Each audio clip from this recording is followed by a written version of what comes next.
Praise the Lord. നിങ്ങൾ എല്ലാവരെയും blessed മോർണിംഗിലേക്ക് യേശു ക്രിസ്തുവിന്റെ നാമത്തിൽ സ്വാഗതം ചെയ്യുന്നു.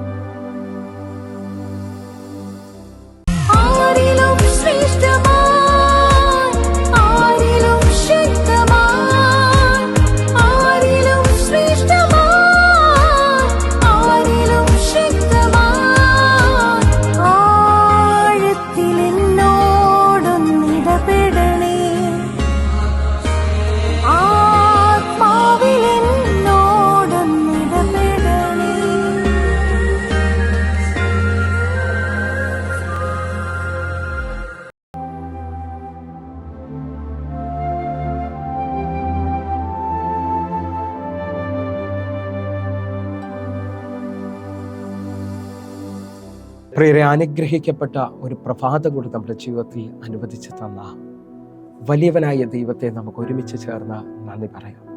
എത്ര പേർ പറയും, ഞാൻ നിന്നതല്ല, എൻ്റെ ദൈവം എന്നെ നിർത്തിയതാണ്?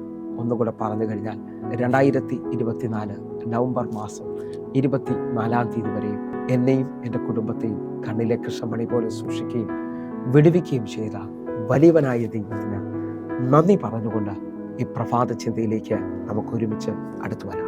ആരും അറിയാത്തവനെ ദൈവം അറിയുന്നു. പ്രിയരെ, പ്രാരംഭ വാക്യത്തിലേക്ക് 1 ശമൂവേൽ 16 അധ്യായം അതിന്റെ 11 വാക്യത്തിലേക്ക്. നിന്റെ പുത്രന്മാർ എല്ലാവരും ആയോ എന്ന് ശമൂവേൽ ചോദിച്ചതിന് അവൻ, ഇനിയുള്ളതിൽ ഇളയവനുണ്ട്, അവൻ ആടുകളെ മേയ്ക്കുകയായിരുന്നു എന്ന് പറഞ്ഞു. ശമൂവേൽ ഇശായോട്, ആളെ അയച്ച് അവനെ വരുത്തുക, അവൻ വന്നിട്ടല്ലാതെ നാം പന്തിക്കിരിക്കുകയില്ല എന്ന് പറഞ്ഞു.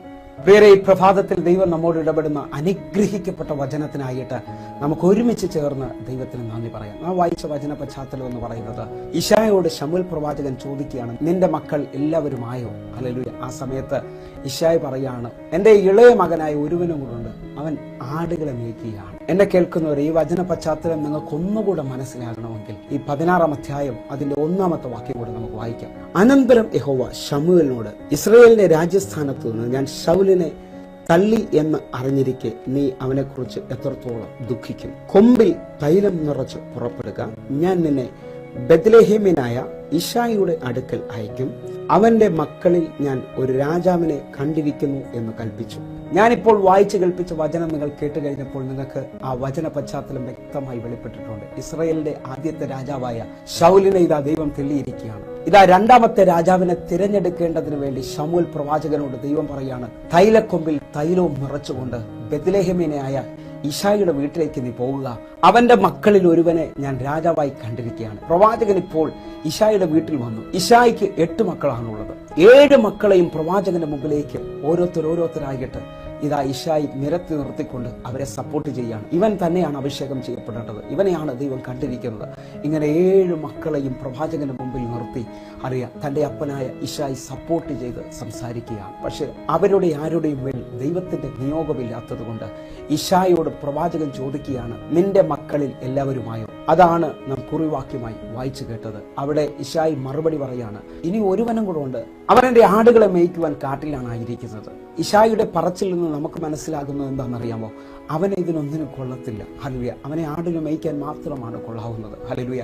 ഇന്ന് ഈ പ്രഭാത മെസ്സേജ് കേൾക്കുമ്പോൾ ഇതേപോലെ ആയിരിക്കാം. നിങ്ങളെ സപ്പോർട്ട് ചെയ്ത് പറയുവാൻ നിങ്ങളുടെ മാതാപിതാക്കളോ നിങ്ങളുടെ ബന്ധുക്കാരോ നിങ്ങളുടെ അയൽക്കാരോ ആ ദേശത്തിൽ ഒരാൾ പോലും ഇല്ലായിരിക്കാം. എന്നാൽ ഈ പ്രഭാതത്തിൽ ദൈവം എന്നോട് പറയുന്നു, ആരും കാണാത്തവനെ, ആരും അറിയാത്തവനെ എൻ്റെ ദൈവം അറിയുകയാണ്. വിശ്വസിക്കാമെങ്കിൽ കർത്താവിൻ്റെ അടുക്കലേക്ക് ഒന്നുകൂടെ നടക്കുവാനായിട്ട് ഈ പ്രഭാതത്തിൽ എന്നെ കേൾക്കുന്നവർ തീരുമാനിക്കണം. കാരണം എന്നെ കേൾക്കുന്നവരെ തൻ്റെ അപ്പൻ ഏൽപ്പിച്ചിരിക്കുന്ന ജോലിയിൽ ദാവീദ് വിശ്വസ്തനാണ്. കാട്ടിൽ തൻ്റെ ആടുകളുമായിട്ട് തൻ്റെ ചെറുപ്രായത്തിൽ താൻ ആ കാട്ടിലായിരിക്കുമ്പോൾ ഹല്ലേലൂയ താൻ വിശ്വസ്തയോടെ ദൈവത്തിന്റെ മുഖത്തേക്ക് നോക്കി പറയാണ്, യഹോവ എൻ്റെ ഇടയനാകുന്നു, എനിക്കൊന്നിനും കൂട്ടുണ്ടാകത്തില്ല. ആരും കാണാത്ത മേഖലയിൽ ഒറ്റയ്ക്ക് നീ കരയുകയും ദൈവത്തോട് അടുത്തിരിക്കുകയും ചെയ്യുമെങ്കിൽ എൻ്റെ ദൈവത്തിന്റെ പ്രത്യേകത, നിന്നെ തെള്ളിയ എല്ലാവരുടെയും മുമ്പിൽ ആ പട്ടണത്തിൽ എൻ്റെ ദൈവം പരസ്യമായി നിന്നെ മാനിക്കുവാൻ പോവുകയാണ്. എന്നെ കേൾക്കുന്നവരെ നിങ്ങളൊന്ന് ശ്രദ്ധിക്കണം. ഇസ്രായേൽ മക്കളുടെ പാരമ്പര്യം അല്ലെങ്കിൽ ഇസ്രായേൽ മക്കളുടെ ചരിത്രം ഒന്ന് പഠിച്ചു നോക്കിയാൽ ഇളയ മക്കൾ എപ്പോഴും അവരുടെ മാതാപിതാക്കളോട് ചേർന്നുകൊണ്ട് അവരെ വാത്സല്യ സന്തതികളായിട്ടാണ് കാണപ്പെടുന്നത്. ഒന്നുകൂടെ പറഞ്ഞു കഴിഞ്ഞാൽ യാക്കോബിന്റെ ഇഷ്ടപുത്രനായിരുന്നു യോസേഫ്. യോസേഫിന്റെ ജ്യേഷ്ഠന്മാരെയായിരുന്നു അപ്പനായ യാക്കോബ് ആടുകളെ മേയ്ക്കുവാൻ അയച്ചിരുന്നത്. ഇസ്രായേലിന്റെ ചരിത്രം മുഴുവൻ ഇങ്ങനെയാണ്. മൂത്ത മക്കളെ ആയിരുന്നു ഹല്ലേലൂയ ആ വീട്ടിലെ ആടുകളെ മേയ്ക്കുവാൻ അയച്ചിരുന്നത്. എന്നാൽ ഇശായിയുടെ ഇളയ മകനായ ദാവീദിനെ തന്റെ ആടുകളെ മേയ്ക്കാൻ കാട്ടിലേക്ക് വിട്ടേക്കുന്നത്. ഒന്നുകൂടെ പറഞ്ഞു കഴിഞ്ഞാൽ ഇശായിക്ക് അത്രത്തോളം സ്നേഹമോ അത്രത്തോളം അടുപ്പമോ ദാവീദിനോടില്ല. തന്റെ സ്നേഹം മുഴുവൻ തന്റെ മൂത്ത മക്കളുടെ മേലിലാണ് ആയിരിക്കുന്നത്. അതുകൊണ്ടാണ് വീട്ടിലെ ഏറ്റവും പ്രധാനപ്പെട്ട ഈ ചടങ്ങിൽ പോലും ദാവീദിനെ അറിയിക്കാത്തത്. എന്നാൽ ആരും കാണാത്ത ആരും അറിയാത്ത ദാവീദിന്റെ മേലിൽ ദൈവത്തിന്റെ കണ്ണ് വെളിപ്പെട്ടിരിക്കുകയാണ്. വിശ്വസിക്കാമോ? എന്നെ കേൾക്കുന്ന നിങ്ങൾക്ക് വേണ്ടിയും ദൈവം ഈ പകൽ പ്രവർത്തിക്കുവാൻ പോവുകയാണ്.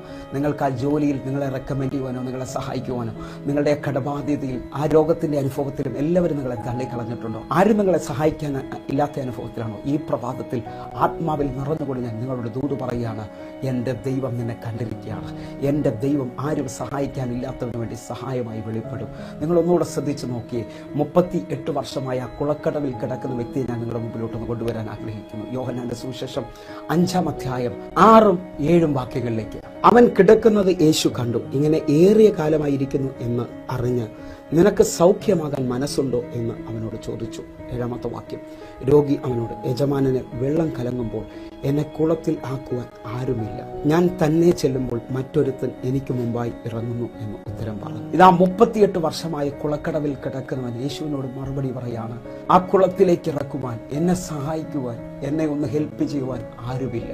എന്നെ കേൾക്കുന്ന പ്രിയരെ, നിന്നെ സഹായിക്കുവാൻ ആരുമില്ലെങ്കിൽ എൻ്റെ കർത്താവ് നിന്റെ അടുക്കലേക്ക് നേരിട്ട് ഇറങ്ങി വരാൻ പോവുകയാണ്. വിശ്വാസം കൈവിടാതെ ഉറച്ച് ദൈവത്തിൽ ആശ്രയിച്ചാട്ടെ. ഒരു മറുപടിയുടെ ദിവസമാക്കി ഈ പ്രഭാതം ദൈവം തീർക്കുവാൻ പോവുകയാണ്. നിങ്ങൾ നോക്കിയേ, ദൈവത്തോട് എപ്പോഴും പ്രാർത്ഥിക്കുന്ന ദാനിയേലിനെ ആ സിംഹക്കുഴിയിൽ നിന്ന് വിടുവിക്കുവാനോ അവനെ സഹായിക്കുവാനോ വേറെ ആരുമില്ല. എന്നാൽ തൻ്റെ ഭക്തനായ തന്നോട് പ്രാർത്ഥിക്കുന്ന ദാനിയേൽ ആ സിംഹക്കുഴിയിൽ വീഴുന്നതിന് മുമ്പേ എൻ്റെ ദൈവം അവനെ സഹായിക്കുവാൻ, സിംഹങ്ങളുടെ വായടച്ചു കളയുവാനായിട്ട് എൻ്റെ ദൈവം ആ സിംഹക്കുഴി ഇറങ്ങി വരികയാണ്. ഈ പ്രഭാതത്തിൽ എന്നെ കേൾക്കുന്ന ഓരോ മക്കൾക്കും വേണ്ടിയും ഇതേപോലെ സഹായത്തിന്റെ കരം നീട്ടുവാൻ എൻ്റെ കർത്താവ് ഇറങ്ങി വരികയാണ്. അതേപോലെ തന്നെ ദാനിയേൽ പ്രവചനം 3-ാം അധ്യായം 3 ചെറുപ്പക്കാരെ നമുക്ക് കാണാൻ പറ്റും. ശദ്രക്, മേശക്, അബ്ദുനോഗ് 3 ചെറുപ്പക്കാരെ നമുക്ക് കാണാൻ പറ്റും. അവർ രാജാവിന്റെ കൽപ്പന പ്രകാരം ഇതാ എരിയുന്ന തീച്ചൂളയിലേക്ക് എറിയപ്പെടുകയാണ്.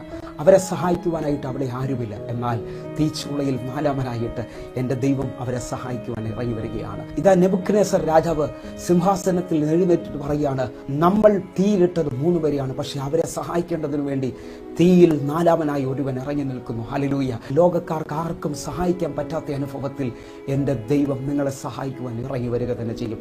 വിശ്വാസത്തോടെ കർത്താവിനോട് പറഞ്ഞാട്ടെ, എന്നെ സഹായിക്കുവാൻ അങ്ങ് മതിയായ ദൈവമാണ്. നമ്മൾ ചിന്തിച്ചുകൊണ്ടിരുന്ന ദാവീദിലേക്ക് നമ്മൾ തിരിച്ചു വരികയാണ്. ദാവീദിനെ പ്രവാചകന്റെ വാക്കുമൂലം ദാവീദിനെ ആളെ അയച്ചു വരികയാണ്. 1 ശമൂവേൽ 16-ാം അധ്യായം അതിന്റെ 13-ാമത്തെ വാക്യം.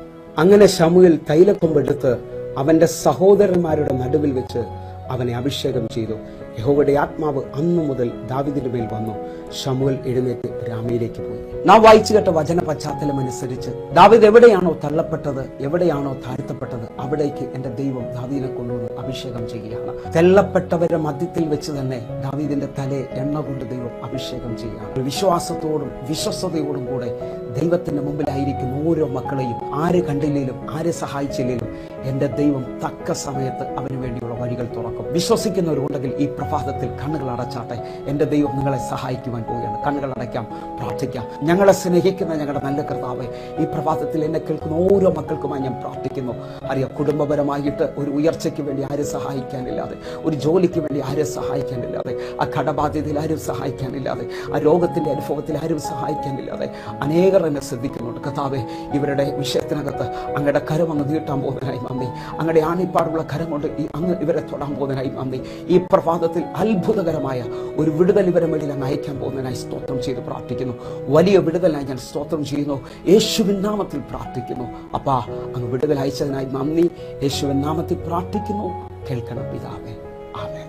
ആമേൻ. പ്രിയരേ, പ്രഭാത സന്ദേശം നിങ്ങൾക്ക് അനുഗ്രഹമാകുന്നു എങ്കിൽ നമ്മൾ നമ്മുടെ യൂട്യൂബ് ചാനൽ സബ്സ്ക്രൈബ് ചെയ്യും. അതേപോലെ തന്നെ ഫേസ്ബുക്കിലേക്ക് നിങ്ങൾ ജോയിൻ ചെയ്യുകയും ചെയ്യണമെന്ന് ഓർപ്പിക്കുന്നു.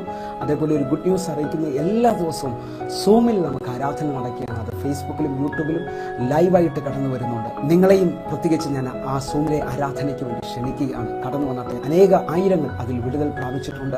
നിങ്ങളെയും ക്ഷണിക്കുന്നു. എങ്കിൽ ഈ പ്രഭാതം ഏറ്റവും അനുഗ്രഹമായി തീരട്ടെ. God bless you.